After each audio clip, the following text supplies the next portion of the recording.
18 বছর পেরিয়ে এনটিভি 19-এ পদার্পণ করল। আমি এনটিভির এই প্রচেষ্টা বার্ষিকীতে আমি এনটিভির সাথে যারা সংশ্লিষ্ট আমি সকলের প্রতি প্রীতি এবং শুভেচ্ছা জানাই। আমি এনটিভিতে গিয়েছি, টক শোতে অংশগ্রহণ করেছি, আমার খুব ভালো লাগে এবং এখনও আমি আমার নিয়মিত এনটিভি আমি দেখি। আমার মনে হয় যে অত্যন্ত নিরপেক্ষের সাথে এনটিভি তার কার্যক্রম পরিচালনা করে চলেছে।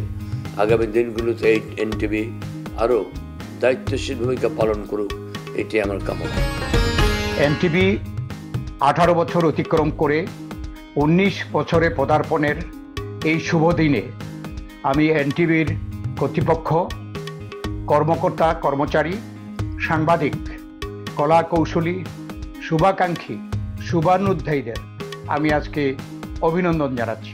অতীতের মতো এনটিভি দেশের স্বাধীনতা, সার্বভৌমত্ব, গণতন্ত্র এবং মানুষের অধিকার আদায়ের লক্ষ্যে তারা দেশে বস্তুনিষ্ঠ সংবাদ পরিবেশনা এবং আমাদের নিজস্ব সংস্কৃতিকে সারা বিশ্বে তুলে ধরবেন। এই প্রত্যাশা নিয়ে আবার এনটিভির সকল মহলকে অভিনন্দন